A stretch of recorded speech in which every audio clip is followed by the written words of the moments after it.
છેલ્લા લેક્ચરમાં આપણે જોયું હતું કે પ્રેમ ચોપરા અને રામસિંગ છે તેની ચોરીની ઘટના દ્રાક્ષ વેચનાર વ્યક્તિ છે તેના નજરમાં આવી જાય છે. આ વાત દરેક જગ્યાએ પ્રસરી જાય છે. પોલીસ હેડક્વાર્ટરમાં પણ આ વાતની બાતમી મળી જાય છે. હવે આગળ જોઈએ કે પ્રેમ ચોપરા અને રામસિંગ પકડાય છે કે નહીં. One day Prem Chopra guided Ram Singh 070 to Zaveri Brothers for lifting precious gems. શબ્દો જોઈએ. ગાઈડેડ, ગાઈડનું ભૂતકાળનું રૂપ છે ગાઈડેડ. ગાઈડનો અર્થ છે માર્ગદર્શન આપ્યું અથવા દોરી ગયો. ઝવેરી બ્રધર્સ છે તે દુકાનનું નામ છે. ફોર લિફ્ટિંગનો અર્થ છે ચોરી કરવા માટે. ફોર લિફ્ટિંગ એટલે ચોરી કરવા માટે. પ્રીશિયસ જેમ્સ, પ્રીશિયસ એટલે કિંમતી, જેમ્સ એટલે રત્નો. એક દિવસ પ્રેમ ચોપરાએ રામસિંહ 070ને ઝવેરી બંધુઓના કિંમતી રત્નો ઉપાડવા માટે માર્ગદર્શન આપ્યું. The police was waiting in readiness and the computerized cameras capable of split-second recording. Police was waiting એટલે કે પોલીસ રાહ જોઈ રહ્યા હતા. ઇન રેડીનેસનો અર્થ છે તત્પરતાથી અથવા તો તૈયારીથી. એન્ડ ધ કમ્પ્યુટરાઇઝ કેમેરા કે જે capable of split second recording એટલે કે સેકન્ડના 10મા ભાગને પણ રેકોર્ડિંગ કરી શકે એવા સક્ષમ કેમેરાઓ લાગેલા હતા. Clicked him in the act, clicked હિમ એટલે કે પકડી પાડ્યો, ક્લિક કર્યો. ઇન ધ એક્ટનો અર્થ છે ચોરી કરતા. બરાબર છે.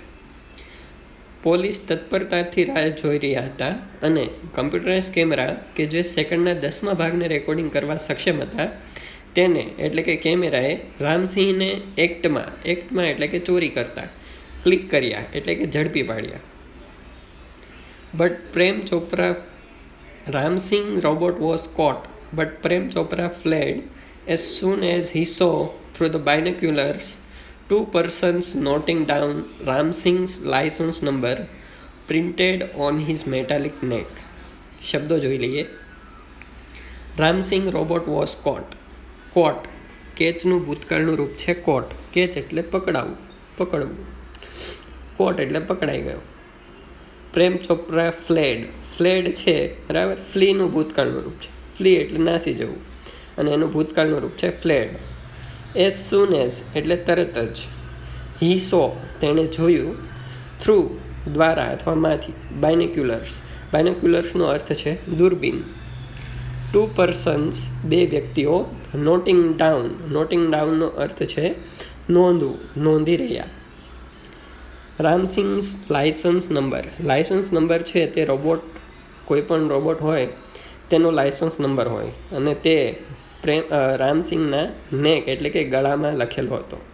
પ્રિન્ટેડ ઓન હિઝ મેટાલિક નેક એટલે કે રામસિંગના ધાતુએ ગળામાં છાપેલો લાયસન્સ નંબર. બરાબર છે. અર્થ જોઈએ કે રામસિંહ રોબોટ પકડાયો પરંતુ પ્રેમ ચોપરા દૂરબીન દ્વારા આ બધું જોતાની સાથે જ નાસી છૂટ્યો. બે વ્યક્તિઓએ ધાતુના ગળા પર છાપેલ રામસિંહનો લાયસન્સ નંબર નોંધ્યો. આગળ જોઈએ. Prem Chopra was arrested from his home as the owner of Ramsingh 070 the thief. ચોરી કરતા રામસિંગ પકડાઈ ગયો. પ્રેમ ચોપરા ઘરે નાસી છૂટ્યો હતો. તો પોલીસ છે તે પ્રેમ ચોપરાને ઘરે જઈને પકડી આવે છે. પ્રેમ ચોપરા વોઝ અરેસ્ટેડ. અરેસ્ટનો અર્થ છે ધરપકડ થવી. અરેસ્ટેડ એ અરેસ્ટનું ભૂતકાળનું રૂપ છે. ફ્રોમ હિઝ હોમ એટલે તેના ઘરેથી. એઝ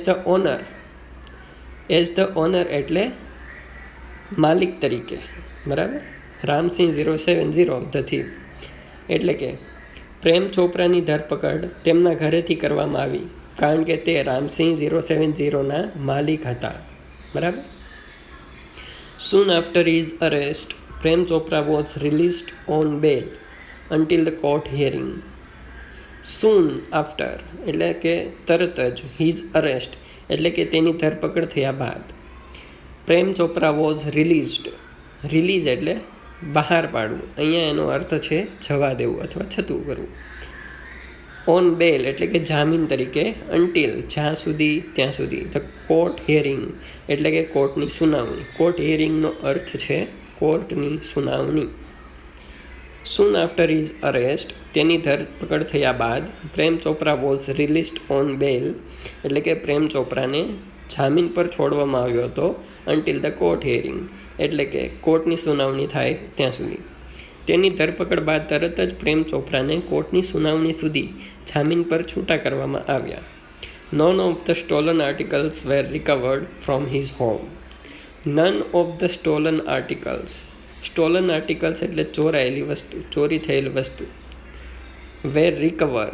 રિકવરનો અર્થ થાય છે પાછી મળવી. ફ્રોમ હિઝ હાઉસ એટલે તેના ઘરેથી. એટલે કે તેના ઘરમાંથી ચોરાઈ ગયેલી કોઈ પણ વસ્તુઓ મળી આવી ન હતી. પ્રેમ ચોપરાના ઘરેથી ચોરાયેલો કોઈ પણ સામાન મળ્યો ન હતો.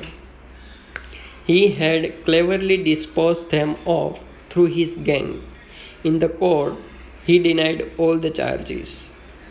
જો ક્લેવરલી, ક્લેવરલીનો અર્થ છે હોશિયારીપૂર્વક. ડિસ્પોઝનો અર્થ છે નિકાલ કરવો. અહીંયા ભૂતકાળનું રૂપ છે ડિસ્પોઝડ, એનો અર્થ થાય છે નિકાલ કર્યો. ધેમ ઓફ થ્રુ હિઝ ગેંગ એટલે કે તેની ટોળકી દ્વારા. તેણે તેમની ટોળકી દ્વારા હોશિયારીપૂર્વક તેનો નિકાલ કર્યો હતો એટલે કે ચોરાયેલા માલનો નિકાલ કર્યો હતો. ઇન ધ કોર્ટ, કોર્ટમાં he denied all the charges. Charges એટલે આરોપો. કોર્ટમાં તેણે તમામ આરોપોને નકારી કાઢ્યા હતા. ડિનાયનો અર્થ છે નકારવું. એક્સેપ્ટ અને ડિનાય શબ્દ તમે સાંભળ્યો હશે. એક્સેપ્ટ એટલે કોઈ પણ વસ્તુ છે, બરાબર છે, તેને આવકારવું, અને ડિનાય એટલે નકારવું. Someone else seems to have tampered with Ramsing 070's program. Prem Chopra બોલે છે, લાગે છે કે કોઈકે રામસિંહના પ્રોગ્રામ સાથે ચેડા કર્યા છે. ટેમ્પરનો અર્થ છે ચેડા કરવા. The police found me at home, he argued. Prem Chopra દલીલ કરે છે કે મને લાગે છે કે રામસિંહના પ્રોગ્રામ સાથે કોઈકે ચેડા કર્યા છે. પોલીસે મને ઘરેથી પકડ્યો છે, તેણે દલીલ કરી. આગળ જોઈએ. હવે કોર્ટમાં શું વાત થાય છે? વકીલ અને પ્રેમ ચોપરા વચ્ચે શું વાતચીત થાય છે? પ્રેમ ચોપરા છે તેને સજા મળે છે કે નહીં તે જોઈએ. Counsel Goyal cleared his throat and reach closer to the જજ. કાઉન્સલ એટલે વકીલ. ગોયલ એ વકીલનું નામ છે. કાઉન્સલ ગોયલ એટલે કે ગોયલ વકીલ. ક્લિયર એટલે ચોખ્ખું કરવું, સાફ કરવું. હિઝ થ્રોટ એટલે કે તેનું ગળું. અહીંયા ક્લિયર ચોખ્ખું કરવાનો અર્થ છે આ રીતે કરવું. And reached closure to the જજ. રીચ એટલે પહોંચવું. અહીંયા રીચડ છે તે તેનું ભૂતકાળનું રૂપ છે. ક્લોઝર એટલે નજીક. ટુ ધ જજ એટલે કે ન્યાયાધીશ.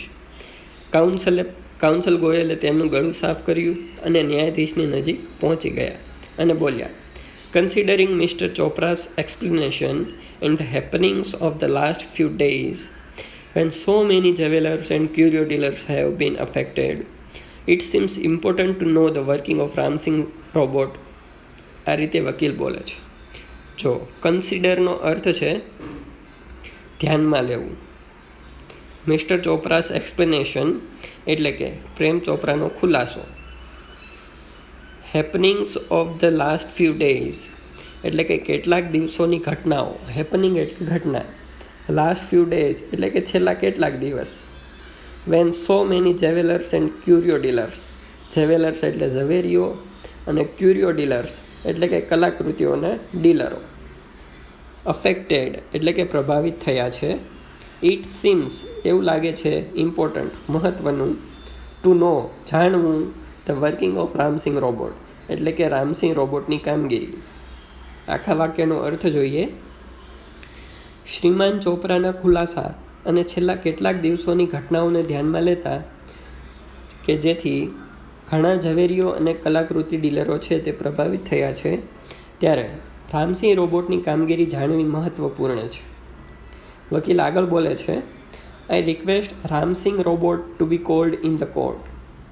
વકીલ બોલે છે, આઈ રિક્વેસ્ટ, હું વિનંતી કરું છું, Ramsingh robot to be called, Ramsingh રોબોટને બોલાવવામાં આવે. ટુ બી કોલ્ડનો અર્થ છે બોલાવવામાં આવે, ઇન ધ કોર્ટ એટલે કે કોર્ટમાં. હું રામસિંહ રોબોટને કોર્ટમાં બોલાવવા વિનંતી કરું છું, આવું વકીલ બોલે છે. આગળ જોઈએ. હવે બીજા દિવસે નેક્સ્ટ હિયરિંગ હોય એ દિવસે રોબોટ છે તે કોર્ટમાં આવવાનો છે.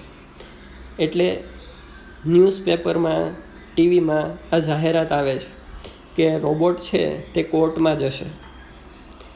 જોઈએ શું થાય છે. Robot goes to court where the headlines in the next days paper. Robot કોર્ટમાં જાય છે. બીજા દિવસના વર્તમાનપત્રોનું શીર્ષક હતું. હેડલાઇન એટલે શીર્ષક, in the next days newspaper એટલે કે બીજા દિવસના વર્તમાનપત્રોમાં. The next day the court was overcrowded with people keen to watch a robot in the witness box. The next day, બીજા દિવસે, the court was overcrowded. Overcrowded એટલે ભરાયેલી, ગીચો ગીચ. With people, એવા લોકોથી, keen એટલે કે ઉત્સુક. To watch a robot in witness box એટલે કે રોબોટને કઠઘરામાં જોવા માટે ઉત્સુક લોકોની ભીડ બીજા દિવસે કોર્ટમાં જોવા મળી હતી. બીજા દિવસે કોર્ટ વિટનેસ બોક્સમાં રોબોટને જોવા માટે ઉત્સુક લોકોથી ભરાયેલી હતી. Counsel Goyal was ticking off points till the last moment. Counsel Goyal, counsel એટલે વકીલ, ગોયલ છે તેનું નામ છે. ટીકિંગ ઓફ, ટીકિંગ ઓફનો અર્થ છે નોંધવું. પોઈન્ટ્સ એટલે મુદ્દાઓ. ટીલ ધ લાસ્ટ મોમેન્ટ છેલ્લી ક્ષણ સુધી.